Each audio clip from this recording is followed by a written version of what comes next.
నమస్తే, welcome to Ayushman భవ. మీరు హైపో లేదా హైపర్ థైరాయిడ్ సమస్యతో బాధపడుతున్నారా? ఒక్కసారిగా బరువు పెరగటం లేదా తగ్గటం జరుగుతోందా? మీ చర్మం పొడిబారినట్లుగా ఉంటుందా? హైపో మరియు హైపర్ థైరాయిడ్ సమస్యలకు హోమియోలో చికిత్సా విధానాలపై మాట్లాడేందుకు మనతో పాటు స్టూడియోలో ఉన్నారు doctor care homeopathy doctor K Suresh Buddha గారు. వారిని అడిగి మరిన్ని సలహాలు సూచనలు తెలుసుకుందాం. నమస్తే సార్, ఎలా ఉన్నారు? సార్, అసలు థైరాయిడ్ అనేది చాలా కామన్ సమస్యగా అనిపిస్తుంది, కానీ అతి పెద్ద సమస్య అది. అసలు థైరాయిడ్ రావడానికి గల కారణాలు ఏంటి? థైరాయిడ్ అనేది పూర్తిగా హార్మోన్స్లో వచ్చేటటువంటి ఇంబ్యాలెన్స్ వల్ల వచ్చేటటువంటి సమస్య అండి. సో ముఖ్యంగా థైరాయిడ్ గ్లాండ్ అనేది మనకి గొంతు భాగం దగ్గర బటర్ఫ్లై షేప్లో ఉంటుంది. సో ఇది యూజువల్గా ఏంటంటే కంప్లీట్గా దాని నుంచి వచ్చేటటువంటి హార్మోన్స్ ఏవైతే ఉంటాయో అవి కంప్లీట్గా బాడీ యొక్క మెటబలిజాన్ని మొత్తాన్ని కూడా వాటి అండర్లో రెగ్యులేట్ చేయడం జరుగుతూ ఉంటుంది. సో అంత ఇంపార్టెంట్ గ్రంథి అనమాట అది. దాంట్లో వచ్చే అది సెక్రీట్ చేసేటటువంటి హార్మోన్స్లో లోపం అనేది ఎయిదర్ ఎక్కువ సెక్రీట్ అవ్వడం కానీ, లేదంటే ఎక్కువ ఫంక్షనింగ్ ఉండడం కానీ, లేదా తక్కువ ఫంక్షనింగ్ ఉండడం కానీ జరిగే అవకాశాలు ఉంటాయి. దీన్నే మనం థైరాయిడ్ హార్మోన్ ఇంబ్యాలెన్స్గా చెప్తాం. సో ఇలాంటి హార్మోన్ ఇంబ్యాలెన్స్ వచ్చేటప్పుడు ఏంటంటే డెఫినెట్లీ బాడీ మీద బాడీ యొక్క పనితనం ఏదైతే జీవక్రియ రెగ్యులర్గా జరిగేటటువంటి అన్ని రకాల సిస్టమ్స్ ఎలా అయితే రెగ్యులర్గా పనిచేస్తాయి వాటిలో చాలా వరకు ఎయిదర్ స్లగ్గిష్నెస్ కావచ్చు, అంటే స్లో అయిపోవడం కావచ్చు, లేదంటే విపరీతంగా చాలా స్పీడ్గా అన్కంట్రోలబుల్గా అవి వర్క్ చేయడం కూడా జరగవచ్చు. ఇలాంటి కండిషన్స్ అనేవి వస్తాయి. సో దీనికి ముఖ్యమైన కారణం ఏంటంటే హార్మోన్లో జరిగేటటువంటి లోపం అనేది.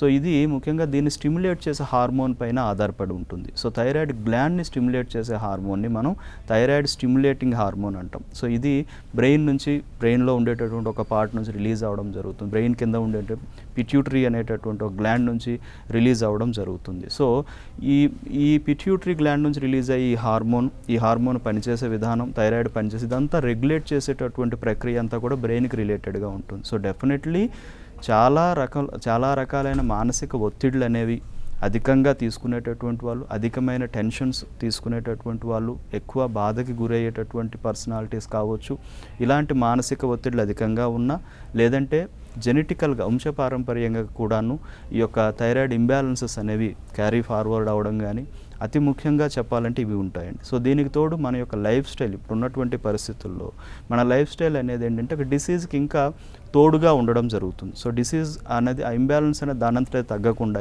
ఇంకా పెరిగేటటువంటి అవకాశాలు, తద్వారా సిమ్టమ్స్ అనేవి చాలా అధికంగా కనిపించడం, బాడీ విపరీతంగా డిట్యూరేట్ అవ్వడం, కండిషన్స్ అన్నీ కూడాను, సిస్టమ్స్ అన్నీ దెబ్బతినడం లాంటివి ఈ మధ్యకాలంలో చూస్తూ ఉన్నాము. సో థైరాయిడ్లో ఎన్ని రకాలు ఉంటాయి? సాధారణంగా ఎక్కువగా ఏ థైరాయిడ్ సమస్యకి గురయ్యే అవకాశం ఉంటుంది? అతి ముఖ్యంగా చెప్పాలంటే హైపోథైరాయిడిజం అండ్ హైపర్ థైరాయిడిజం అనేది మోస్ట్ కామన్ కండిషన్స్ అండి. వీటి రెండింటిలో కంపేర్ చేసుకుంటే కనుక హైపోథైరాయిడిజం అనేది ఇంకొంచెం ఎక్కువ కామన్గా కనిపించడం జరుగుతుంది. బట్ ఇది అంటే క్రానిసిటీని బట్టి ఎక్కువ కాలంగా థైరాయిడ్ ఇంబ్యాలెన్స్తో బాధపడుతున్నటువంటి వాళ్ళు ఎదర్ మనం వాడేటటువంటి కొన్ని మెడికేషన్స్ వల్ల కావచ్చు, ఈ యొక్క లెవెల్స్లో చేంజెస్ వస్తూ కొద్ది రోజులకి హైపో కాస్త హైపర్లోకి మారడం, హైపర్ కాస్త హైపోలోకి మారడం జరిగే అవకాశాలు కూడా ఉంటాయి. సరైన జాగ్రత్తలు పాటించకుండా, సరైన మెడికేషన్స్ అంటే క్రమ పద్ధతిలో వాడకుండా ఉంటే కనుక. అండ్ వీటితో పాటుగా హెషిమటోస్ థైరాయిడైటిస్ అనేది కూడా, థైరాయిడైటిస్ అంటే కనుక థైరాయిడ్ గ్లాండ్ ఉబ్బినట్టుగా బయటికి స్వెల్లింగ్ అయి కనిపించడం, గొంతు దగ్గర వాపు అని తెలుస్తూ ఉంటుంది కొంతమందికి, మింగేటప్పుడు నొప్పి రావడం, మాట్లాడేటప్పుడు నొప్పి రావడం, గొంతు నొప్పి అధికంగా ఉండడం అనేది జరుగుతూ ఉంటుంది. సో దీనికి తోడు థైరాయిడ్ గ్లాండ్ ఇంకా పెరుగుతూ ఉంటుంది. సో ఇది హ్యాషిమటోస్ థైరాయిడైటిస్ అనేటటువంటి కండిషన్స్ కూడా ఉంటాయండి. అంటే దీంట్లో ముఖ్యంగా ఏంటంటే ఇది auto immune disease. So auto immune conditions అంటే మన వ్యాధి నిరోధక వ్యవస్థే మన టిష్యూని అనుకోకుండా దెబ్బతీయడం. దీనివల్ల ఏంటంటే కొన్ని యాంటీబాడీస్ అనేవి అధికంగా బాడీలో ఫామ్ అవుతాయి. థైరాయిడ్ గ్లాండ్కి ఎగ్నెస్ట్గా పనిచేయడం జరుగుతుంది. కాబట్టి థైరాయిడ్ గ్లాండ్లో ఇలాంటి ఇబ్బందులు అనేవి వస్తాయి. అన్ఫార్చునేట్లీ ఏంటంటే ఇవి ఒక్కోసారి క్యాన్సర్లోకి మారే అవకాశాలు అనేవి చూస్తూ ఉంటాం.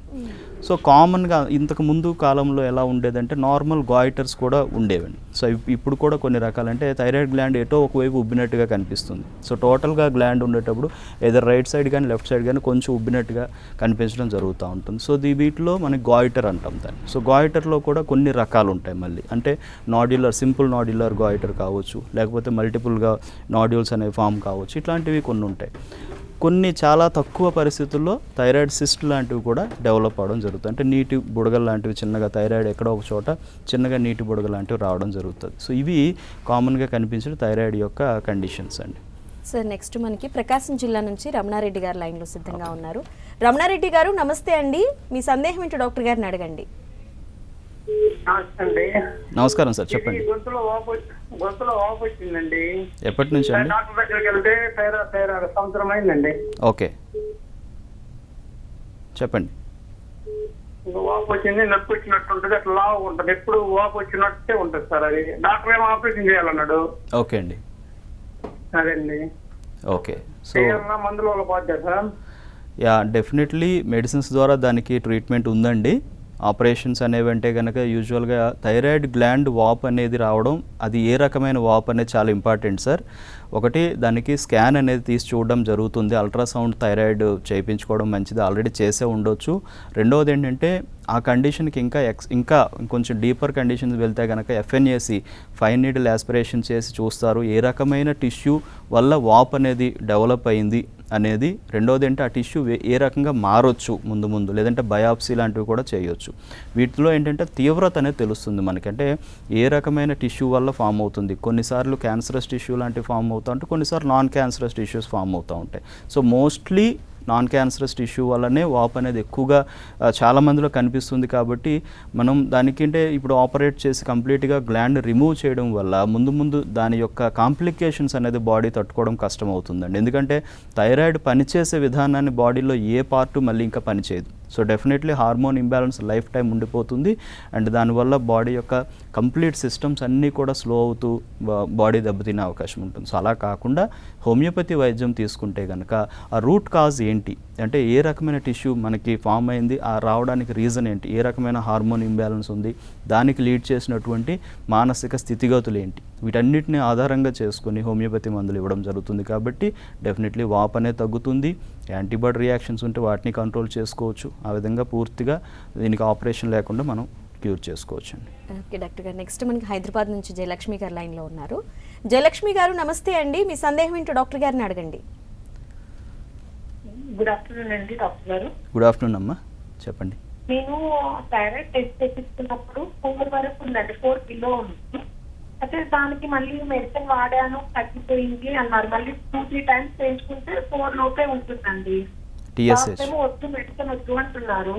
ఓకే, దాని తర్వాత ఏమన్నా ఎఫెక్ట్ ఉంటుందా అని కొంచెం భయంగా ఉందండి.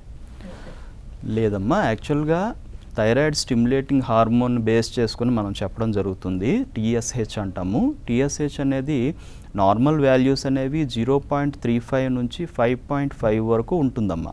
సో అందులో మీరు చెప్పే లెవెల్ ఏంటంటే 4 లేదంటే 4.2 లేదంటే 4 దగ్గరలో ఉండడం, 4.5 లోపల ఉండడం జరుగుతుంది. కాబట్టి మేబీ కొంచెం బార్డర్ లెవెల్లోకి వస్తుంది అనొచ్చేమో కానీ బట్ సిమ్టమ్స్ అనేవి పెద్దగా ఉండకపోవచ్చు. ఇక్కడ మేజర్గా హార్మోన్ ఇంబ్యాలెన్స్ ఉన్నట్టు మాత్రం మనం చెప్పడానికి లేదు. సో డెఫినెట్లీ మీరు మెడికేషన్ వాడాల్సిన అవసరం అయితే లేదు. మళ్ళీ మీరు మెడికేషన్ ఏదైనా తీసుకుంటే కనుక దానిపైన డిపెండెన్సీ వస్తుంది. అనుకోకుండా మీరు తగ్గిందని మీరు దాన్ని కంట్రోల్ చేసి ఆపేశారంటే కనుక మళ్ళీ థైరాయిడ్ హార్మోన్స్లో మార్పులు అనేవి వచ్చేస్తాయి. సో డెఫినెట్లీ మీరు లైఫ్ టైం మెడిసిన్ మీద ఉండాల్సిన అవసరం అనేది ముందు వస్తుంది. సో ఎట్టి పరిస్థితుల్లో కూడా మీరు ఈ యొక్క కండిషన్ ఇప్పుడున్న కండిషన్స్లో అయితే మెడిసిన్స్ వాడొద్దు. కానీ లైఫ్ స్టైల్ చేంజెస్ అనేవి చేసుకోవడం చాలా అవసరం. ఒకటి, ఎక్కువ ఫుడ్ విషయంలో కొన్ని జాగ్రత్తలు లైక్ క్యాబేజీ, కాలీఫ్లవర్ లాంటివి తినొద్దు. అలాగే రెగ్యులర్ వ్యాయామం చేసుకోండి. మానసిక ఒత్తిడి నుంచి దూరంగా ఉండండి. ఇది చాలా అవసరం. ఎందుకంటే ఒత్తిడి అధికంగా తీసుకుంటే హార్మోన్ ఇంబ్యాలెన్స్ వస్తుంది. హార్మోన్ ఇంబ్యాలెన్స్ వస్తే కనుక డెఫినెట్లీ మళ్ళీ థైరాయిడ్ పైకి రావచ్చు. రెండవది ఏంటంటే జెనెటికల్ టెండెన్సీ ఉందా లేదా అనేది కూడా మీరు చెక్ చేసుకోవాలి. మీ ముందు తరాల్లో కానీ మీ రక్త సంబంధికుల్లో కానీ అలాంటి ఉండేటప్పుడు ఇంకొంచెం ఎక్కువ కేర్ తీసుకోవడం అనేది అవసరం పడుతుందమ్మా. డాక్టర్ గారు, నెక్స్ట్ మనకి విజయవాడ నుంచి జయశ్రీ గారు లైన్లో సిద్ధంగా ఉన్నారు. జయశ్రీ గారు నమస్తే అండి, మీ డౌట్ ఏంటో అడగండి డాక్టర్ గారిని. చెప్పండి. నమస్తే అమ్మా. నా పేరు జయశ్రీ అండి, మా దేవాలయం అండి. చెప్పండి అమ్మా. అది నాకు థైరాయిడ్ ఉంది సార్. థైరాయిడ్ వల్ల ఏంటంటే అప్పుడప్పుడు వర్క్ చేస్తా ఉంటే ఇదంటే వర్క్ చేసినప్పుడల్లా చెయ్యి వాపడం, నెక్స్ట్ ఏదైనా చేస్తే బ్యాక్ సైడ్ అలా కొంచెం స్పెల్లింగ్ రావడం, అంటే ఎటు పని చేసినా ఇది స్పెల్లింగ్ అనేది వస్తుందండి. ఓకే. టాబ్లెట్ వేస్తే సార్లు అడిగితే 125 mg వాడమన్నారండి. మళ్ళీ ఎక్కువగా ఉన్నదని చెప్పేసి 150 టాబ్లెట్స్ వాడమన్నారండి. ఓకే. ఇదేమన్నా మెడిసిన్ ద్వారా సరిపోద్దంటారా, మన హోమియోపతి మెడిసిన్ వాడాలంటారండి? యాక్చువల్గా మీకు థైరాయిడ్ అనేది కంట్రోల్లో పూర్తిగా లేనట్టు మీరు చెప్పే దీన్ని బట్టి చూసుకుంటే, ఎందుకంటే ట్యాబ్లెట్ పవర్ని మీరు రాను రాను పెంచుకుంటూ వెళ్తున్నారు. అది నార్మల్గా ఏంటంటే 25 mcg అనేది చాలా తక్కువ స్టార్టింగ్ పవర్ కింద చెప్తామమ్మా, కానీ మీరు 150 mcg వేసుకుంటున్నారు, అంటే చాలా ఎక్కువ పవర్ పైన ఉన్నారు. సో అలా ఉండడంతో థైరాయిడ్ లెవెల్ కంట్రోల్ అవ్వచ్చు, కాదనట్లేదు. ఎందుకంటే హెవీ మెడికేషన్, హెవీ డోసేజ్ తీసుకునేటప్పుడు లెవెల్ అనేది ఆటోమేటిక్ కంట్రోల్ అవ్వచ్చు. బట్ ఎప్పుడు కూడా హార్మోన్ ఇంబ్యాలెన్స్ అనేది బాడీలో కంట్రోల్ కాదు. అది ఎలా చెప్పగలం అంటే, మనకు సిమ్టమ్స్ రన్ అవుతాయి బాడీలో, లక్షణాలు అనేవి ఉంటాయి. కొంచెం పని చేస్తే ఒళ్ళంతా నొప్పులు రావడం, ఒళ్ళంతా వాచినట్టు అనిపించడం, కొంతమందికి ఏంటంటే మెడ నొప్పి నుంచి చేతులు కూడా వాచినట్టు అనిపించడం, చేతుల్లోకి నొప్పి రావడం, నడుము నుంచి కాళ్ళల్లోకి నొప్పి రావడం, విపరీతమైన బాడీ పెయిన్స్ అనిపిస్తూ ఉండడం, కొంచెం పని చేసినా వెంటనే వీక్నెస్ అనిపించడం జరుగుతుంది. ఇది కంప్లీట్గా హైపోథైరాయిడిజం అనేటటువంటి కండిషన్లో ఉండే సిమ్టమ్స్ ఇవన్నీ కూడాను. సో మీరు వాడే మెడికేషన్ ఎక్కువగా ఉంది, ఎక్కువ పవర్ ఉంది, అలానే సిమ్టమ్స్ కూడా రన్ అవుతున్నాయి. ఇలాంటి పరిస్థితుల్లో మీరు మెడిసిన్స్ అనేవి అంటే ఒకేసారి ఆపడం అనేది మీకు పాసిబుల్ కాదు ఇప్పుడు. కానీ మీరు దీనికి సపోర్టివ్గా సపోర్టివ్గా హోమియోపతి మెడిసిన్స్ అనేది మీరు ఈ యొక్క కండిషన్లో వాడితే కనుక, ఫస్ట్ అండ్ ఫార్మోస్ట్ థింగ్ ఏంటంటే సిమ్టమ్స్ కంట్రోల్ అవుతూ వస్తాయి. అలానే హార్మోన్ ఇంబ్యాలెన్స్ అనేది బాడీలో తనంతట తను కంట్రోల్ చేసుకునే విధానం ఇంప్రూవ్ అవుతుంది. అలా అవడం వల్ల లెవెల్స్ కంట్రోల్ అయినాక మీరు ట్యాబ్లెట్ని మీరు డోసెస్ తగ్గించుకుంటూ రావచ్చమ్మా. సో హోమియోపతి వైద్యం తీసుకుంటే ముందు శారీరకంగా ఉన్నటువంటి లక్షణాలన్నీ క్లియర్ అవుతూ రిపోర్ట్ కూడా నార్మల్ అవడం జరుగుతుంది. అలా కంప్లీట్గా మనం కోర్సు మాదిరిగా కంటిన్యూస్గా వాడడం వల్ల ఏంటంటే కంప్లీట్గా లెవెల్స్ కంట్రోల్ అవుతాయి, డోసేజ్ మీరు తగ్గించుకోవచ్చు, సిమ్టమ్స్ అనేవి క్లియర్ అవుతాయి. ఇక్కడ మీరు గమనించాల్సింది ఏంటంటే, ఎందుకు ఇలా ప్రాబ్లమ్స్ రిపీటెడ్గా వస్తున్నాయంటే, థైరాయిడ్ సరిగ్గా పనిచేయట్లేదు కాబట్టి, కేవలం మెడిసిన్తో థైరాయిడ్ని కంట్రోల్లో పెడుతున్నాం కాబట్టి ఈ యొక్క లోపల ఉండే సిస్టమ్స్ అన్నీ కూడా, బోన్స్ వీక్ అవుతాయి, నరాలు దెబ్బతింటూ ఉంటాయి, మజిల్స్ దెబ్బతింటూ ఉంటాయి, ఇవన్నీ కూడా కంటిన్యూ అవుతున్నాయి. సో అందుకనే మీకు ఇబ్బంది అనేది రెగ్యులర్గా ఉంటుంది. సో హోమియోపతి వాడితే కనుక ఇలాంటి లక్షణాలన్నీ క్లియర్ అయ్యి అది కాంప్లికేట్ అవ్వకుండా, వేరే రూపంలోకి మారకుండా కూడా మనం నయం చేసుకునే అవకాశం ఉంటుందమ్మా. రైట్ డాక్టర్ గారు, నెక్స్ట్ మనకి అనంతపురం నుంచి శివయ్య గారు లైన్లో ఉన్నారు. శివయ్య గారు నమస్తే అండి, మీ సమస్య ఏంటో చెప్పండి డాక్టర్ గారికి. నమస్కారం. నమస్కారం అండి, చెప్పండి సార్. మా భార్యకి థైరాయిడ్ ఉంది, కూతురికి సార్ ఇద్దరికి మేడం. చెప్పండి సార్, చెప్పండి. అదే మా హలో, చెప్పండి అమ్మా. పాపకి థైరాయిడ్ ప్రాబ్లం. ఇది మధ్య రోజులకి కానీ కూడా నేను సార్ రోజుల నుండి నార్మల్గా మీ వాయిస్ కట్ అవుతుందండి. సో ఓవరాల్గా మనకు అర్థమైంది ఏంటంటే పాపకి థైరాయిడ్ సమస్య చెప్తున్నారండి. సో అంటే థైరాయిడ్లో ముఖ్యంగా ఎక్కువ మందిలో ఈ యొక్క హైపోథైరాయిడిజం లక్షణాలే ఎక్కువ ఉండే అవకాశాలు ఉంటాయి. సో డెఫినెట్లీ హార్మోన్ ఇంబ్యాలెన్సే కారణం. సో ముఖ్యంగా చెప్పాలంటే హార్మోన్ ఇంబ్యాలెన్స్ అనేది చాలా డీపర్ కండిషన్గా చూడాలి. అంటే సూపర్ఫిషియల్గా ఏదో చిన్నగా అలా వచ్చి అక్యూట్గా అంటే కొద్ది రోజుల నుండి తగ్గిపోతుంది అనేటటువంటి కండిషన్ కాదు. మామూలుగా ఏంటంటే ఇది యొక్క ఇంబ్యాలెన్స్ అనేది లైఫ్ టైం ఉంటుంది అనేటటువంటి ఒక కండిషన్ అనేది ఉంది అందరికీ కూడా. ఒకసారి థైరాయిడ్ వస్తే మళ్ళీ కంట్రోల్ కాదు అనేటటువంటి కండిషన్స్ చెప్తూ ఉంటారు. కానీ హోమియోపతి వైద్యం తీసుకుంటే కనుక ఈ మీరు వాడేటటువంటి హోమియోపతి మందులు ఆ యొక్క బాడీకి పూర్తిగా సూటబుల్గా ఉండగలిగితే కనుక సో డెఫినెట్లీ హార్మోన్ ఇంబ్యాలెన్స్ అనేది పూర్తిగా నార్మల్కు రావడం జరుగుతుంది. తద్వారా డిసీజ్ నుంచి పూర్తిగా బయటపడడం జరుగుతుంది. కానీ అలా సూటబుల్గా కానంత కాలం కూడాను చిన్న డిస్టర్బెన్స్ కనిపిస్తూ ఉంటుంది. సో పూర్తిగా సూటబుల్గా అయ్యేటటువంటి కండిషన్స్ అనేది చాలా అవసరం. దాన్ని కాన్స్టిట్యూషనల్ ట్రీట్మెంట్ అంటాం. సో హోమియోపతి వైద్యంలో ఈ యొక్క ట్రీట్మెంట్ అనేది మీరు తీసుకోగలిగితే కనుక ఏ వయసు వారికైనా థైరాయిడ్ లక్షణాలు ఉన్నటువంటి ఇంబ్యాలెన్స్ ఉన్నటువంటి వారికి మన సిమ్టమ్స్ అన్నీ కూడా మనం కంట్రోల్ చేసుకోవచ్చు, మందుల ద్వారా పూర్తిగా నయం చేసుకోవచ్చు. డాక్టర్ గారు, ఇప్పుడు థైరాయిడ్లో మనం 2 రకాలు అని చెప్పుకున్నాం కదా. థైరాయిడ్లో హైపోథైరాయిడ్ లక్షణాలు ఏ విధంగా ఉంటాయి? హైపోథైరాయిడిజం అనేటప్పుడు అంటే హైపో అంటే తక్కువ అండి. సో థైరాయిడ్ ఫంక్షనింగ్ అనేది స్లో అవ్వడం, తక్కువగా పనిచేయడం అనేది, అంటే దాని నుంచి వచ్చేటటువంటి థైరాయిడ్ హార్మోన్స్ అనేవి తక్కువగా పనిచేయడం, తక్కువగా రిలీజ్ కావడం జరుగుతుంది. దీంట్లో ఏమవుతుందంటే ఈ యొక్క T3 T4లు అనేవి కొంతమందికి నార్మల్గా కానీ లేదంటే తక్కువ కనిపిస్తాయి, బట్ టీఎస్హెచ్ అనేది రిపోర్ట్ మనం బ్లడ్ టెస్ట్ చేసేటప్పుడు టీఎస్హెచ్ లెవెల్ అనేది మ్యాక్సిమం లెవెల్ కన్నా ఎక్కువ కనిపిస్తుంది. అంటే 5.5 అబోవ్ కనిపించడం జరుగుతుంది. ఇలాంటి వాళ్ళలో ఏంటంటే అన్నీ కూడా బాడీ యొక్క కండిషన్స్ అంటే అన్ని సిస్టమ్స్ కూడా స్లో అవుతాయండి. స్లో అవడం వల్ల ఏమవుతుందంటే body first of all laziness feel అవుతాం, డ్రౌజీగా ఫీల్ అవుతాం, టైర్డ్గా ఫీల్ అవుతాం. అలాగే కొంచెం పని చేసినా కూడా వెంటనే బాడీ పెయిన్స్ రావడం, జాయింట్ పెయిన్స్ రావడం, మజిల్ పెయిన్స్ అధికంగా రావడం, హెడేక్ ఎక్కువగా రావడం, హెయిర్ విపరీతంగా ఊడుతూ ఉండడం, బాడీ అనేది స్లో అవుతూ ఫ్యాటీ అక్యుములేషన్ జరిగిపోవడం. అంటే ఎక్కువగా వెయిట్ సడన్గా గెయిన్ అవుతూ ఉంటారు. వితిన్ 1 మంత్లో 8 to 10 kgs పెరిగిపోతారు, లేదంటే 5 to 8 kgs పెరిగిపోతారు. ఇలాంటివి జరుగుతూ ఉంటాయి. ఈ తర్వాత ఏంటంటే ఆడవాళ్ళలో ముఖ్యంగా నెలసర్ల సమస్యలు అనేవి చూస్తూ ఉంటాం. నెలసర్లు సరిగ్గా రాకపోవడం, లేదంటే ఎక్కడైనా స్కిప్ అవ్వడం లాంటివి జరుగుతూ ఉంటాయి. ఇవి కంటిన్యూ అవుతున్న కొద్దీ అండాశయాల మీద సిస్ట్ లాంటివి ఫామ్ అవ్వడం జరుగుతూ ఉంటాయి. సో దాన్నే మనం పీసీఓడి అంటాం. సో థైరాయిడ్ అనే హైపోథైరాయిడిజంలో అతి ముఖ్యమైన కాంప్లికేషన్లో పీసీఓడి కూడా ఒకటి. తద్వారా సంతానలేమికి కూడా దారితీసే అవకాశాలు ఉంటాయి. సో ఇవన్నీ కూడాను ముఖ్యంగా హైపోథైరాయిడిజంలో కనిపిస్తూ ఉంటాయి. అంటే అన్ని సిస్టమ్స్ స్లో అవ్వడం, స్కిన్ డ్రై అయిపోతూ ఉంటుంది, అలాగే డైజెషన్ సరిగ్గా జరగదు, పొట్ట ఉబ్బరం వస్తుంది, మోషన్స్ సరిగ్గా వెళ్ళవు, శ్వాసక్రియ ఇబ్బందులు అనేవి వస్తూ ఉంటాయి, ఆయాసం లాంటిది వస్తూ ఉంటుంది, ఎలర్జీస్ ఎక్కువగా వస్తూ ఉంటాయి. ఇన్ని రకాల ప్రాబ్లమ్స్ అనేవి అధికంగా హైపోథైరాయిడ్స్ ఉన్నటువంటి వాళ్ళు మనకి కనిపిస్తూ ఉంటాయి. ఓకే సార్, నెక్స్ట్ మనకి సత్యనారాయణ గారు రావులపాలెం నుంచి ఉన్నారు. సత్యనారాయణ గారు నమస్తే అండి, మాట్లాడండి డాక్టర్ గారితో. నమస్తే సార్. నమస్తే సార్, చెప్పండి. సార్ మా ఇద్దరు పాపలు సార్, ఇద్దరు పాపలు కూడా థైరాయిడ్ ఉంది సార్. అయితే పెద్ద పాపకి 25 mg పవర్ వాడుతున్నాం సార్. ఇప్పుడు చిన్న పాప వచ్చండి TSH 48.600 ఉంది సార్. Okay sir. డాక్టర్ గారు చూపిస్తే హైపోథైరాయిడ్ అని చెప్పేసి అన్నారు సార్. అవును సార్, అవును. దీని గురించి అంటే అమ్మాయి బాగా బరువు ఎక్కువ పెరిగింది సార్. అవునండి. ఈ బద్ధకంగా ఉంటుంది సార్, బాగానే 10th క్లాస్ అవుతుంది సార్ ఇప్పుడు. ఓకే. ట్రీట్మెంట్ తీసుకెళ్ళమంటారా, ఏం చేయమంటారు అని చెప్పి తెలుసుకుందామని చెప్పేసి ఫోన్ చేశాను. Okay sir, okay. Definitely hypothyroidism అండి. డయాగ్నోసిస్ అనేది హైపోథైరాయిడిజమే. అండ్ టీఎస్హెచ్ లెవెల్ అనేది అంటే మ్యాక్సిమం లెవెల్ 5.5 వరకు ఉండొచ్చు అండి. దానికన్నా ఏమాత్రం ఎక్కువ ఉన్నా దాన్ని హైపోథైరాయిడిజంగానే చెప్తాం. కొద్దిమందిలో 30, 40, 50, 100 అబోవ్ కూడా టీఎస్హెచ్ ఉంటుంది. 150 అబోవ్ కూడా టీఎస్హెచ్ లెవెల్ అనేది అనుకోకుండా ఉండే అవకాశాలు ఉంటాయి.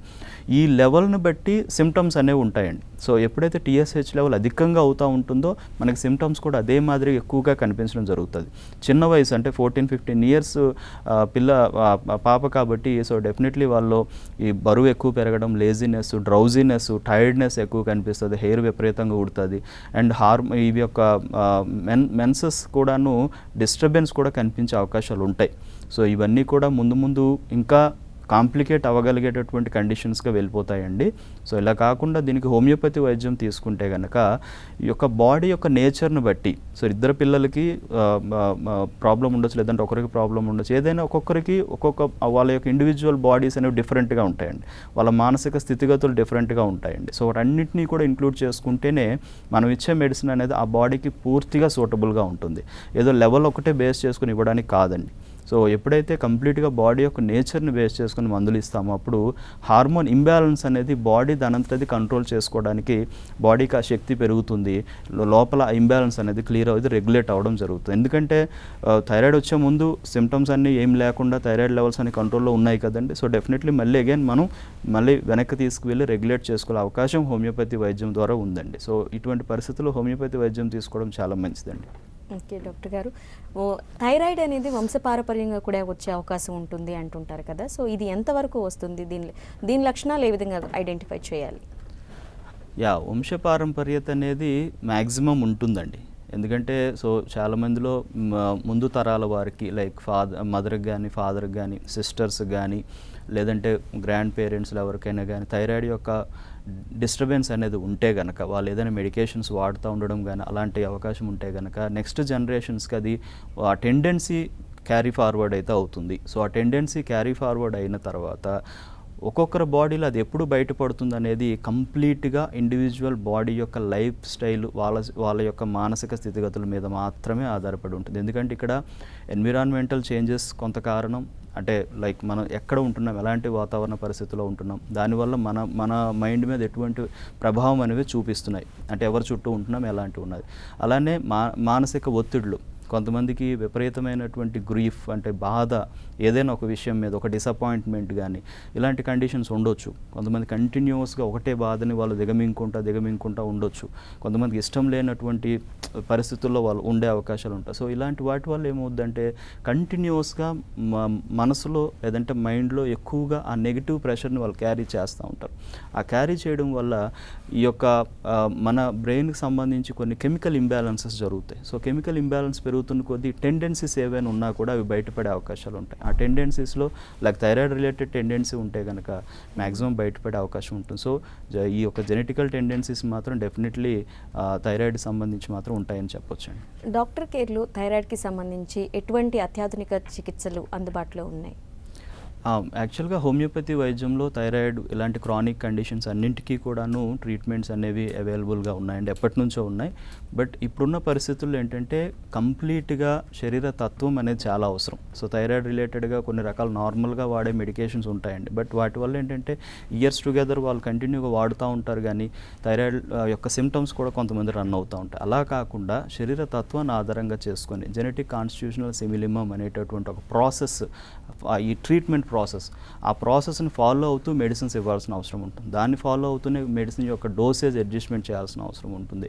ఇలా చేయగలిగితే కనుక డెఫినెట్లీ ఈ యొక్క థైరాయిడ్ లాంటి ప్రాబ్లమ్స్ ఉన్నటువంటి వాళ్ళు థైరాయిడ్ ఇంబ్యాలెన్స్ కూడా మనకు పూర్తిగా నయం చేయవచ్చు. డాక్టర్ కేర్ హోమియోపతిలో ముఖ్యంగా ఈ యొక్క కాన్స్టిట్యూషనల్ ట్రీట్మెంట్ అనేది అన్ని బ్రాంచెస్లో కూడా రన్ చేయడం జరుగుతుంది. ఇటువంటి క్రానిక్ కండిషన్స్, లైఫ్ లాంగ్ ఉండగలిగే కండిషన్స్ని మనం పూర్తిగా నయం చేసుకునే విధానం అనేది డెఫినెట్లీ ఉందండి.